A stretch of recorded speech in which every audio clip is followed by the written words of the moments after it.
Halo, selamat pagi. Selamat pagi, Dok. Pagi dok.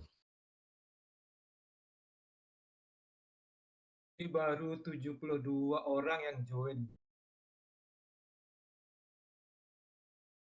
74.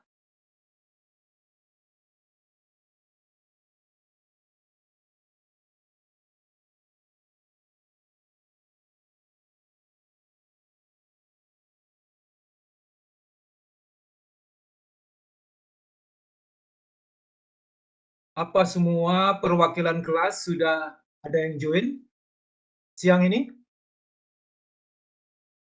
Kelas A, B, C, dan D. Untuk kelas B saya sendiri sudah hadir dok. Oh ya, ya.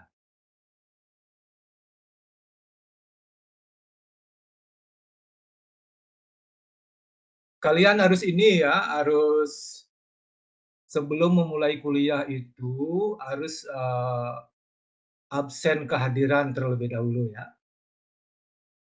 Ininya presensi, ini link presensinya sudah Pak kirimkan ke ini, ke WA grupnya. Silakan kalian copy dari situ ya.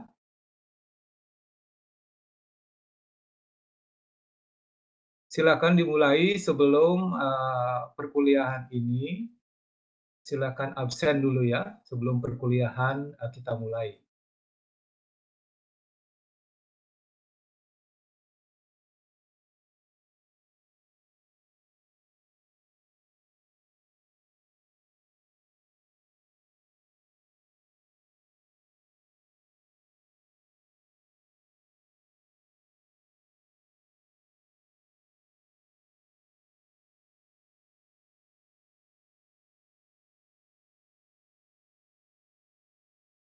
Coba aktifkan dulu ininya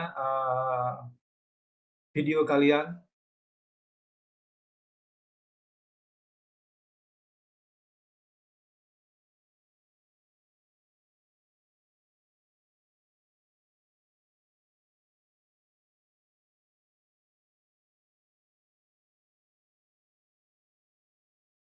Pak juga ingin tahu nih wajah-wajah kalian.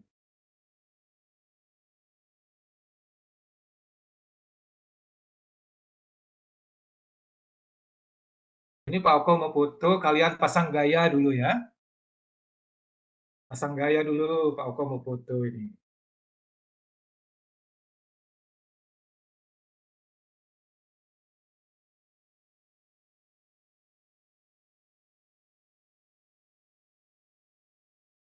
Sudah?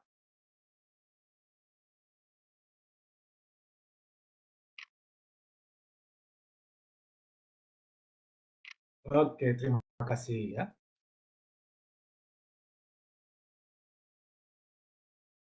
Jadi materi ini ya pendahuluan ya. Itu pendahuluan itu untuk menggambarkan cakupan patologi umum itu secara umum ya. Apa saja yang dibahas, apa saja isinya, bagaimana saudara harus memahami istilah-istilah pada patologi umum itu gitu ya. Karena sekarang ini kalian itu sudah memasuki mata kuliah keahlian gitu ya. Kalau sebelumnya itu hanya mata kuliah pendukung saja ya. Sekarang ini sudah memasuki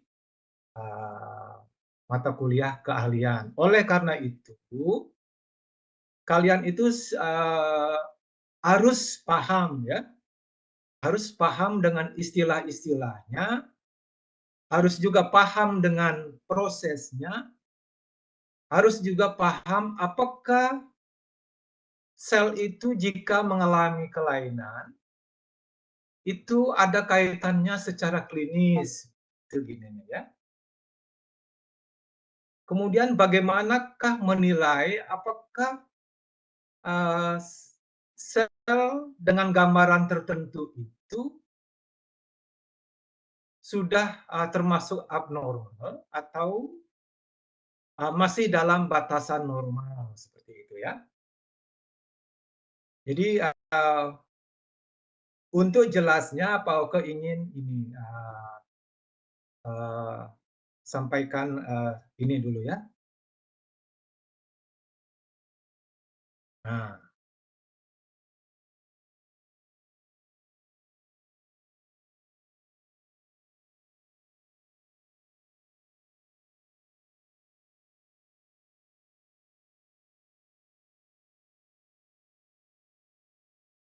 ini ya. Jadi patologi gitu ya. Patologi dalam kesehariannya itu adalah orang-orang yang bekerjanya di lab begitu ya. Bekerja di lab dengan materi atau sampel kadaver atau bisa juga sampelnya itu hewan yang setengah mati begitu ya atau hewan yang sekarat begitu ya. Kemudian di dalam kepentingan diagnostiknya itu dia itu dibantu oleh alat yang namanya mikroskop begitu ya. Ini alatnya ya. Alatnya yang disebut sebagai mikroskop gitu ya. Jadi patologi sendiri adalah ilmu yang mempelajari penyakit gitu ya. Termasuk juga prosesnya. Kemudian patologi dapat membantu dokter mendiagnosa berbagai penyakit pada hewan dan manusia ya. Itu gini ya. Kemudian seorang patolog, jadi orang yang ahli di dalam patologi itu disebutnya sebagai patolog gitu ya. Seorang patolog juga berperan mengungkap penyebab, keparahan penyakit, dan memutuskan langkah pencegahan termasuk juga pengobatannya. Begitu ya. Jadi secara ideal begitu ya, secara ideal ini memang adalah proses yang normatif begitu ya. Ini proses yang normatif, hanya saja membutuhkan waktu kalau sampai kepada tindakan terapinya. Gitu ya. Nah, hanya saja seringkali di dalam keseharian itu, dokter itu melakukan terapi perklinis begitu ya. Misalnya penyakit flu misalnya ya, kalau kalian flu itu ada pusing-pusing, ada eksudat, keluar eksudat dari hidungnya, ada sakit tenggorokan begitu ya. Itu oleh dokter itu dikasih terapi perklinis. Jadi sehingga saudara itu harus banyak minum obat seperti itu. Padahal kalau saja kita pahami bahwa influenza itu adalah bagian dari virus ya, apakah dia termasuk common flu atau coronavirus, sebenarnya yang perlu diterapi itu adalah kausanya, ya, bukan terapi klinis begitu. Yang ideal itu seperti itu ya. Jadi kalian itu sebagai calon dokter itu harus paham, sehingga karena kalau kita terlalu banyak makan obat, begitu ya, terlalu banyak makan obat itu seringkali yang bermasalah itu adalah kalau tidak livernya, kemudian dapat juga yang bermasalah itu adalah ginjalnya ya. Jadi liver dan ginjal itu adalah organ-organ vital pada bagi kehidupan manusia ataupun hewan begitu ya. Oleh karena itu kalian harus menjaganya dengan baik begitu ya. Jadi hindari melakukan terapi perklinis ya. Nanti kalian kan sebagai dokter hewan juga kan kalau sudah selesai ya. Jadi pastikan itu adalah penyebabnya itu apa. Diagnosa definitifnya apa gitu ya. Jangan melakukan terapi perklinis, berbahaya ya.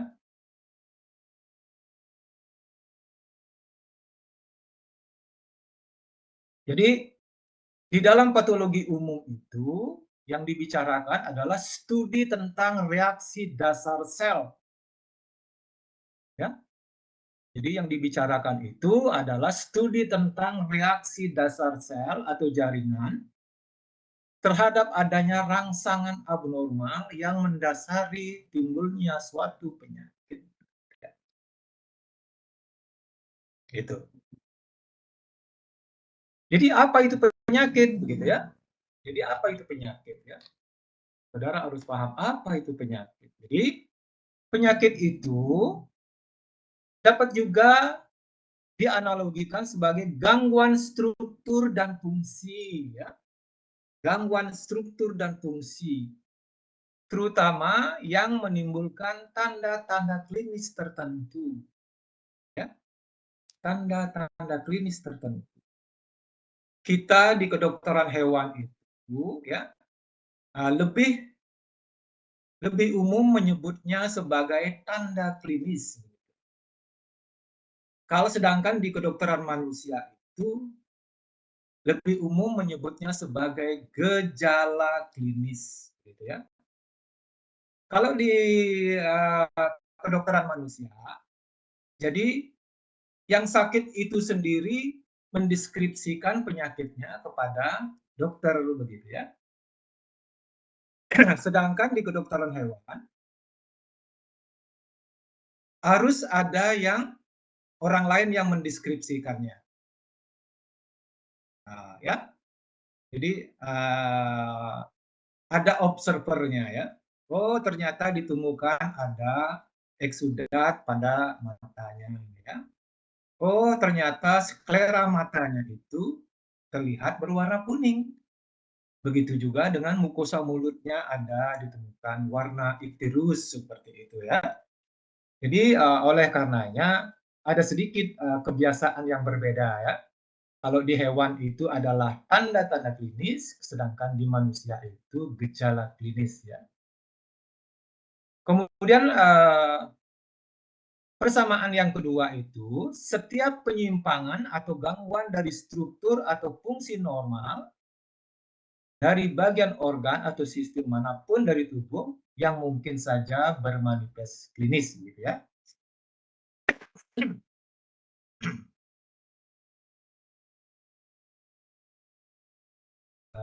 Bermanifest klinis ataupun subklinis di mana etiologi mungkin diketahui atau tidak diketahui ya. Kemudian jika etiologinya tidak diketahui, itu ada istilah yang sering digunakan itu adalah idiopatik begitu ya. Jadi kalau kalian membaca pada suatu jurnal terkait penyakit tertentu yang kausanya itu adalah idiopatik berarti belum diketahui hingga saat ini. Itu artinya ya.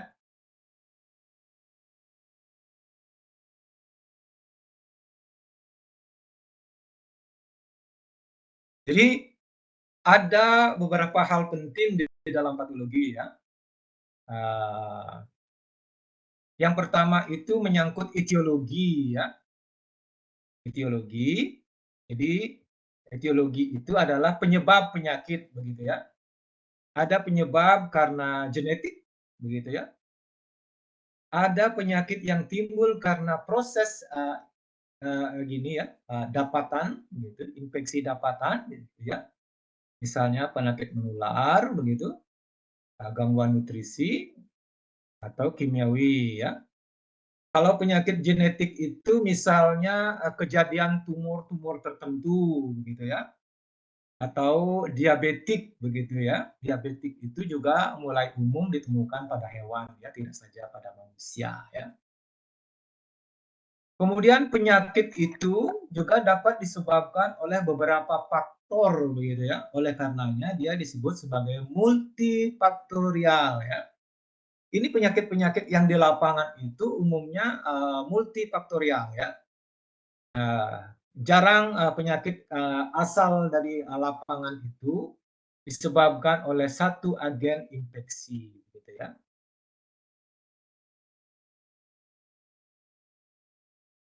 Kemudian patogenesis ya.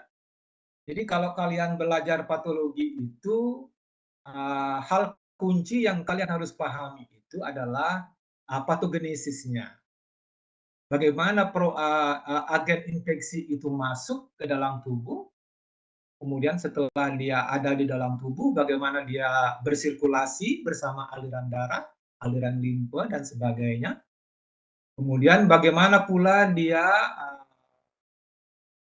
kembali lagi ke sel atau jaringan untuk menimbulkan lesi, begitu ya, lesi. Jadi kalau sudah menimbulkan lesi begitu pada suatu jaringan atau pada suatu organ, kemudian organ itu secara fungsional terganggu sehingga bermanifest klinis begitu gininya ya. Jadi kalian harus paham betul ya bagaimana sih patogenesis dari penyakit virus, patogenesis dari penyakit bakteri, parasit, protozoa, dan lain sebagainya ya. Itu ya. Jadi secara konsep gitu ya, hewan dan manusia itu hampir sama begitu ya secara konsep ya. Nah, kalau kita berbicara aspek medisnya itu hampir sama ya. Kemudian ada juga istilah perubahan morfologi ya, perubahan morfologi. Perubahan pada tingkat struktur gitu ya. Perubahan pada tingkat struktur gross ataupun mikroskopis begitu ya. Kalau gross ini kadang-kala disebut juga sebagai perubahan patologi anatomi gitu ya. Atau perubahan PA. Kemudian mikroskopis itu seringkali juga diistilahkan dengan histopatologi ya. Jadi perubahan struktur gross ataupun mikroskopis dalam sel atau jaringan yang sering menjadi karakteristik dari penyakit begitu ya. Sering menjadi karakteristik dari penyakit.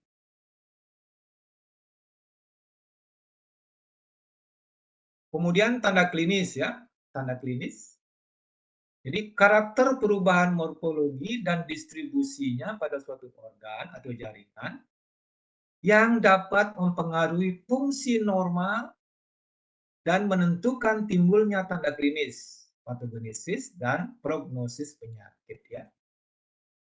Jadi harus kalian tanamkan di dalam pikiran kalian bahwa setiap ada gangguan pada masing-masing organ, apakah paru-paru misalnya, apakah hati misalnya, apakah usus misalnya, kalian harus ingat dulu fungsi normalnya sebagai apa.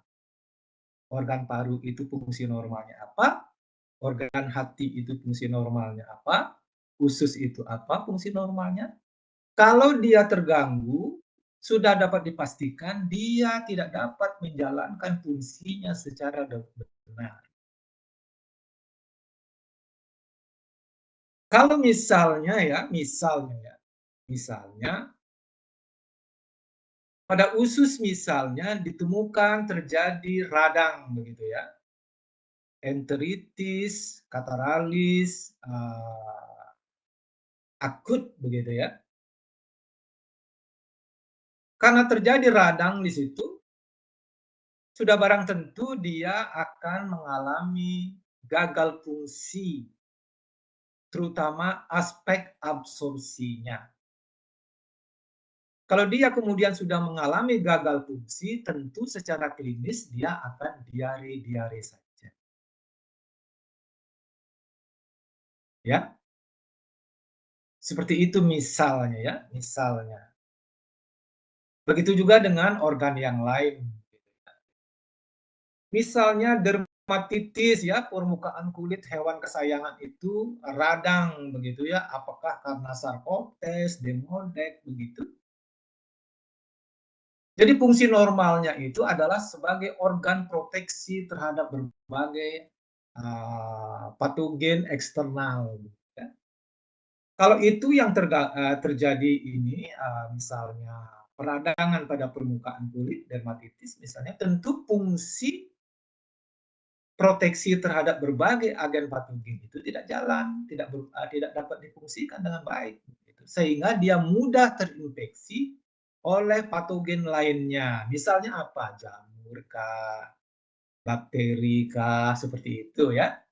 Jadi tanamkan di dalam pikiran masing-masing kalian bahwa jika ada gangguan pada masing-masing fungsi organ itu, tentu akan bermanifest klinis dia.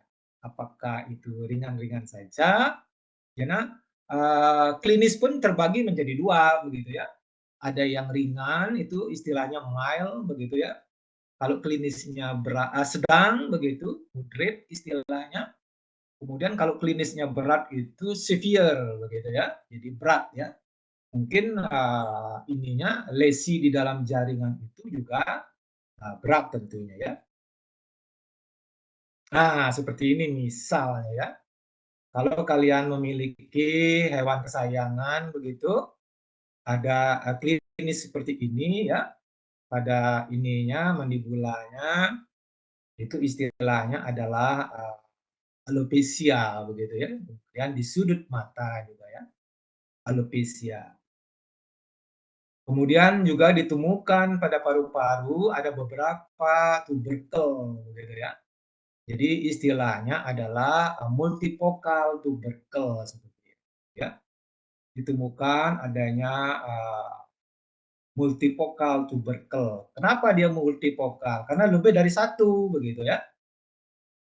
Lebih dari satu. Kemudian kalau dia hanya satu saja itu fokal tubercle begitu ya. Jadi lesi seperti ini ya pada paru-paru itu dapat dicurigai, oh ini mungkin jamur ya, mungkin jamur. Kalau tidak jamur, mungkin dia Mycobacterium tuberculosis, gitu ya. Itu saja gininya ya. Atau mungkin ada penyakit parasit tertentu juga ya, penyakit parasit tertentu. Ya. Nah, kemudian ada juga istilah patognomonik begitu ya. Jadi istilah khas pada penyakit tertentu ya. Jadi ayam dengan klinis torticollis begitu ya. Jadi ada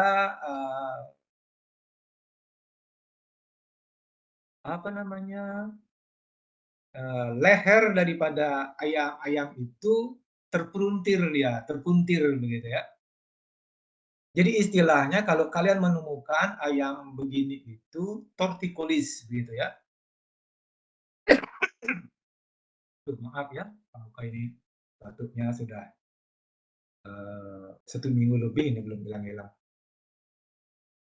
Jadi lesi seperti ini, lesi khas pada penyakit tertentu itu disebut sebagai patognomonik ya. Jadi istilah ini sering keluar ya pada saat kalian menghadapi ujian, apakah ujian akhir sebagai dokter hewan atau ujian memasuki fase koas begitu ya. Jadi torticollis ini pada unggas ini umum ditemukan pada penyakit avian influenza atau penyakit Newcastle disease begitu ya.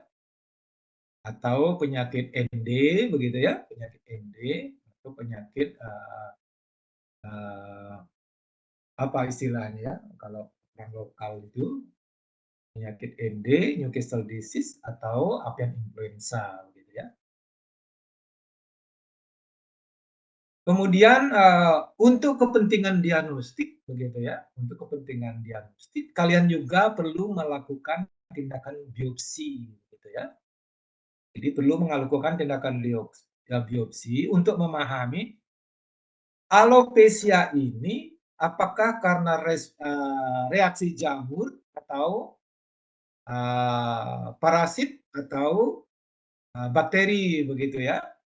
Jadi harus diyakini bahwa hewan kesayangan itu ya, harus bersih dari ektoparasit begitu ya. Kalau hewan kesayangan itu ya, anjingkah misalnya atau kucing juga ya, dia harus bebas dari ektoparasit. Karena pada hewan kesayangan atau pet animal itu, apakah caplak atau kutu-kutu tertentu itu dapat sebagai perantara bakteri tertentu. Ya. Jadi kalian harus meyakini bahwa hewan kesayangan kalian itu bebas dari ektoparasit. Sebab kalau kalian lalai gitu ya, banyak kutunya, banyak caplaknya, nanti ada beberapa bakteri yang masuk ke dalam tubuhnya dan berhabitat pada jaringan tertentu. Ya. Nah, kemudian juga ada istilah diagnosa ya. Jadi pernyataan atau kesimpulan singkat tentang sifat penyebab nama suatu penyakit gitu ya. Jadi keakuratan diagnosis itu dibatasi oleh bukti yang tersedia, ya, terutama untuk penelitian. Ya. Kemudian juga di kedokteran hewan itu biasa di dalam mendiagnosa itu biasa kita menyertainya dengan diagnosa banding, gitu ya. Jadi kalau ada pertanyaan, untuk apa diagnosa banding itu, begitu ya? Jadi karena beberapa penyakit, ya, beberapa penyakit memiliki kesamaan klinis dan perubahan postmortem. Ya.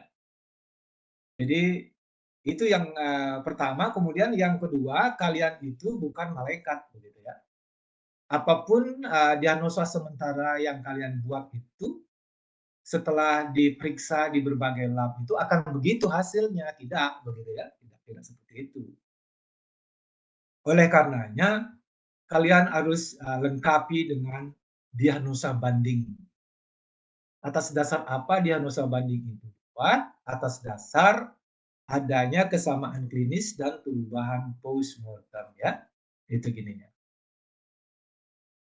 Kemudian juga ada diagnosa klinis ya. Nah, ini ya. Jadi berdasarkan data yang diperoleh dari riwayat kasus, tanda klinis dan pemeriksaan fisik begitu ya. Jadi diagnosa klinis ini umum ya, umum dilakukan oleh dokter ataupun dokter hewan. Ya. Sehingga banyak obat yang kalian harus minum begitu ya. Karena yang diterapi itu perklinis begitu ya. Perklinis ya.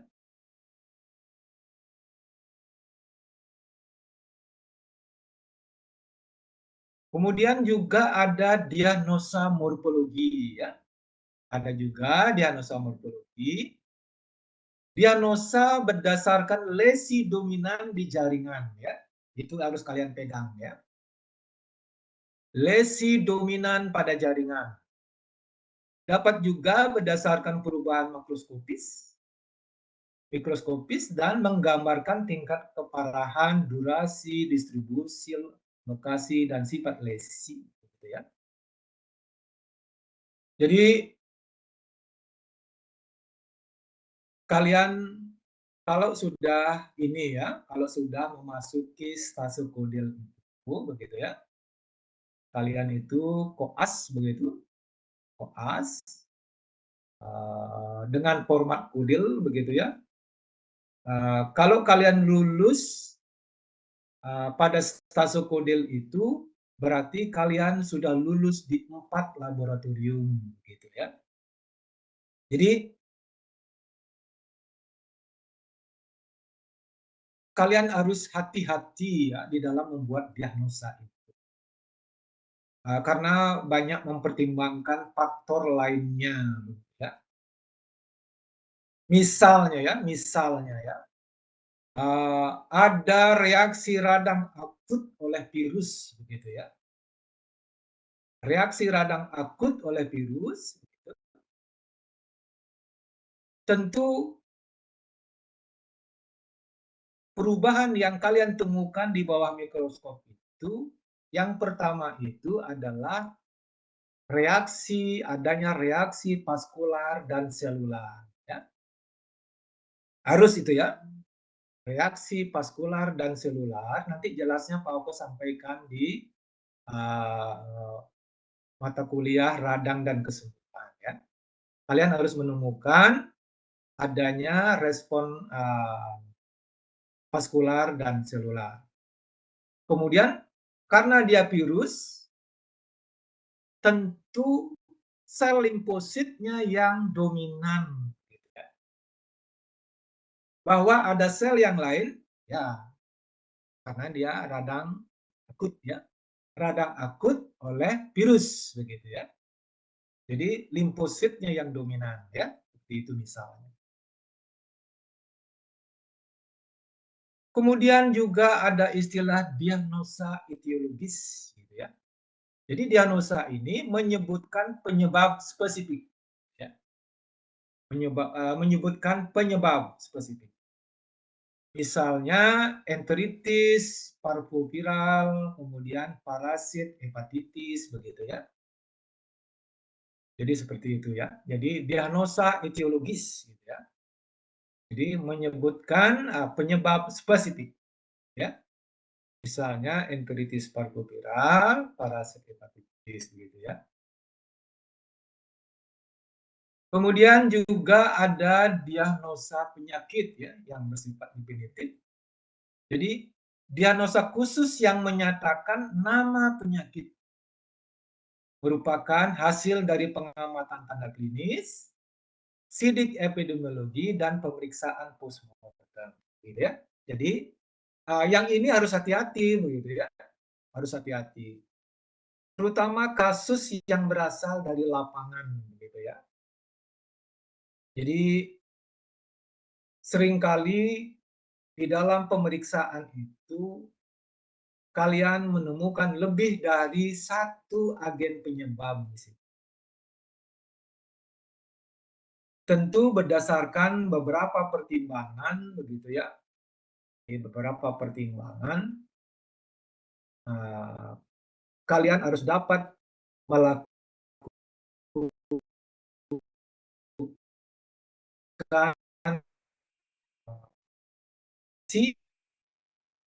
yang tidak terkait dengan kondisi hewannya.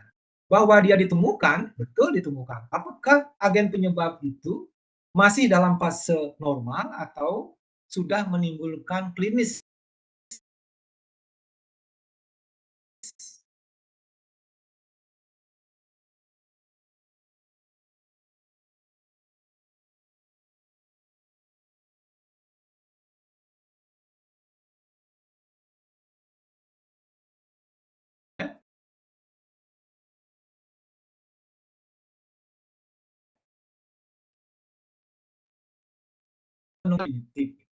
Jadi misalnya anak anjing begitu ya berusia 8 minggu atau 2 bulan begitu ya dibawa ke klinik hewan dengan diare berdarah berat begitu ya selama 2 hari ya.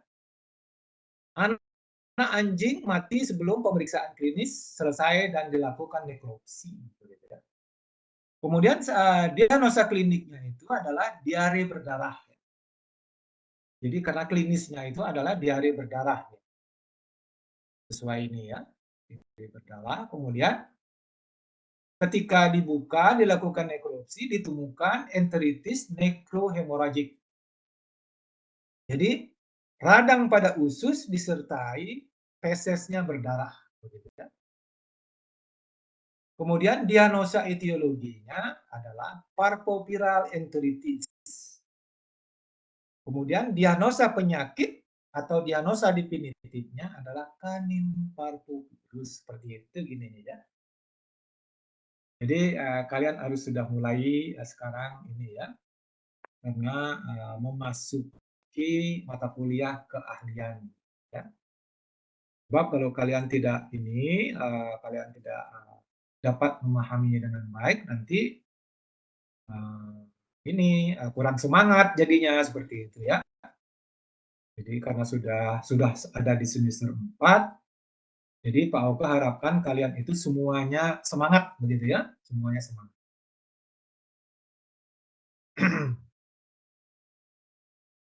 Kemudian juga ada kalau kita melakukan nekropsi sapi perah umur 4 tahun begitu ya. Kemudian riwayatnya diare kronis dan kekurusan. Ya. Tentu secara klinis diagnosanya adalah diare kronis. Gitu ya. Kemudian ketika kita buka, ternyata ditemukan enteritis granulomatous kronis severe segmental. Ya. Jadi segmental itu tidak seluruh permukaan usus itu mengalami peradangan ya. Ada yang mengalami, kemudian ada yang normal, ada yang mengalami lagi ya. Oleh karena itu disebut dengan istilah segmen gitu ya. Kemudian kalau etiologinya itu adalah mycobacterial enteritis. Kalau penyakitnya adalah Jones disease ya penyakitnya. Ya. Jones disease. Jadi sampai di sini ada pertanyaan? Singkat saja ya kuliahnya, itu karena sebagai pendahuluan saja. Mudah-mudahan kalian untuk berikutnya itu menjadi semakin tertarik mengikuti perkuliahan patologi umum veteriner ini. Ya. Kemudian untuk ininya, untuk perkuliahan lagi 2 minggu ya, karena minggu depan itu kan libur ya, minggu depan itu libur. Lagi 2 minggu, perkuliahan lagi 2 minggu, itu materinya adalah gangguan pertumbuhan dan sirkulasi ya. Nanti kepada korti masing-masing itu hubungi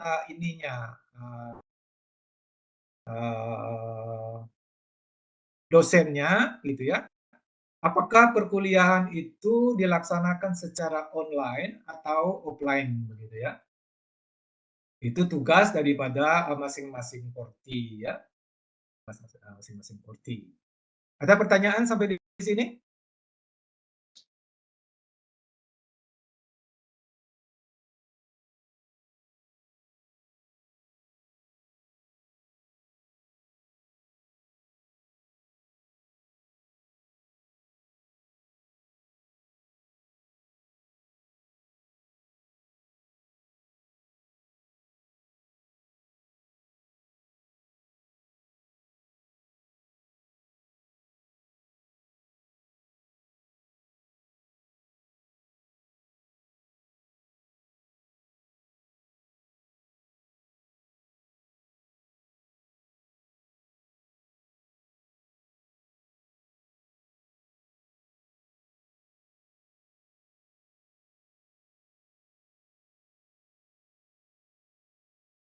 Jadi sebelum kuliah ini berakhir, silakan kalian absen dulu ya.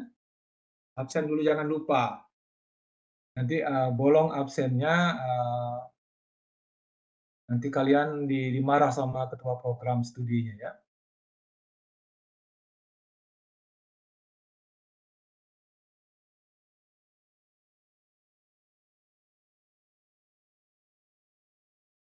Jadi untuk ini ya, untuk apa namanya?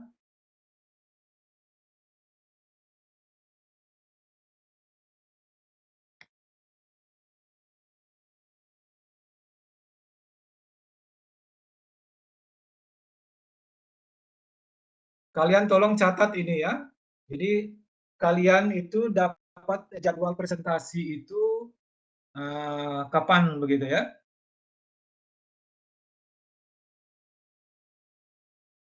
Kalian bisa lihat ini. Karena presentasi CBL ini mengambil waktu praktikum, jam praktikum. Jadi mulainya Kamis 21 Maret 2024 itu praktikum gangguan pertumbuhan, bukan praktikum, CBL gangguan pertumbuhan. Itu dosen pengampunya adalah Prof. Brate ya. Kemudian grup yang ini dapat giliran itu adalah grup A1 ya, grup A1. Grup A1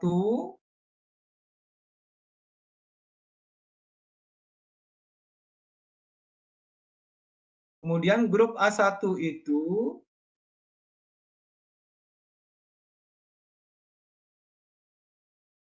mulai dari Tirdan begitu ya. Firdan, NIM 22095 11007.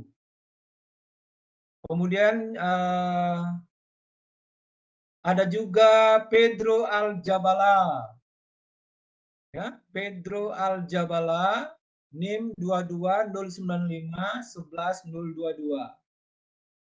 Kemudian ada juga Adi Irmawan, ya, Adi Irmawan 22095 11025, ya.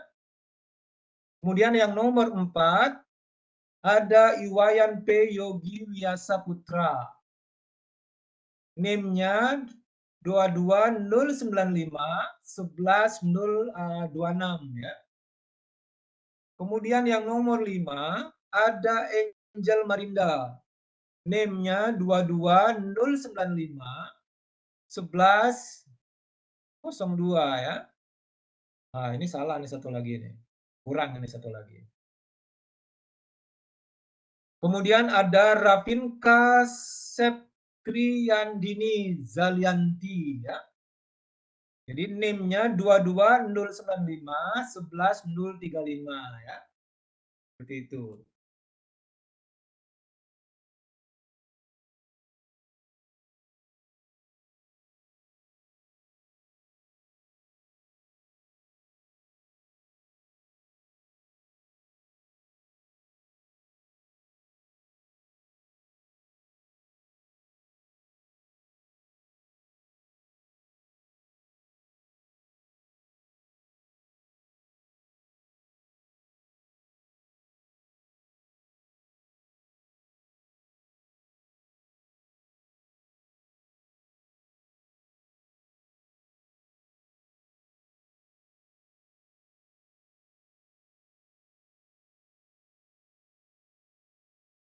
Izin masuk dok.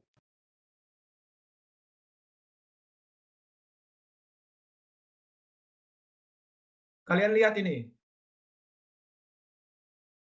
Kalian bisa lihat ini?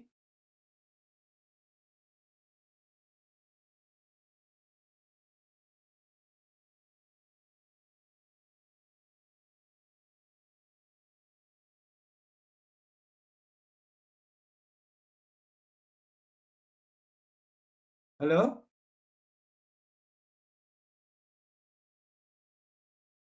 Belum terlihat apa-apa dok. Oh, ya, ya, ya. Kalau yang ini kelihatan?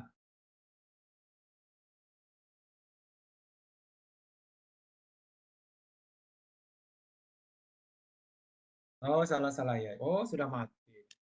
Ya, tidak terlihat apa-apa dok, masih belum. Ya, ya, ya, sebentar, sebentar. Wah, salah pokoknya.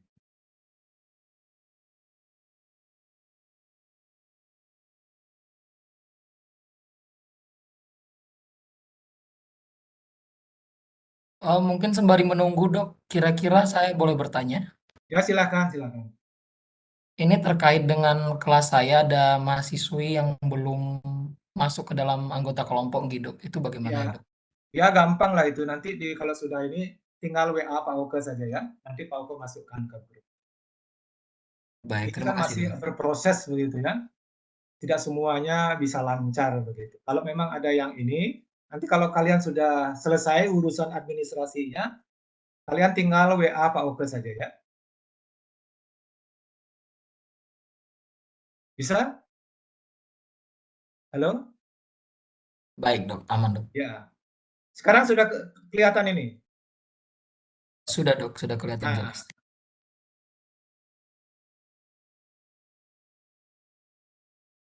jadi kelompok A2 misalnya ya, karena ini sudah Pak Oke ini, Pak Oke ini di kelompok WA grupnya ya, sudah Pak Oke sampaikan di kelompok WA grupnya, tinggal kalian ambil saja gininya. Kalian itu dapat giliran presentasi kapan begitu ya. Presentasinya kapan, topiknya apa begitu.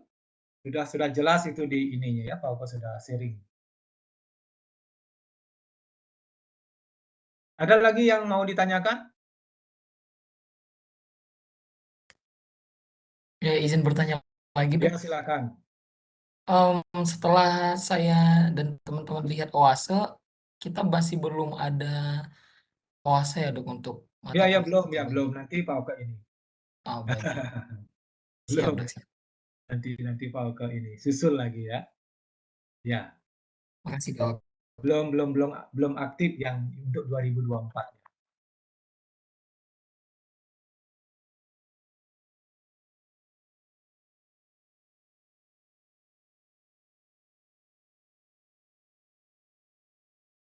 Ada yang lain?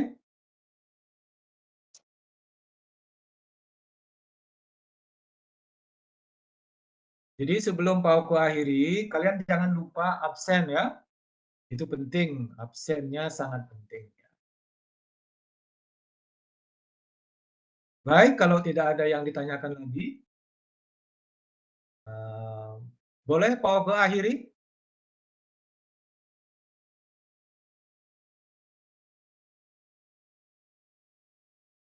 Baik ya. Pak Oka akhiri, selamat siang ya untuk semua kelas. Selamat siang, Dok. Baik, Pak Oka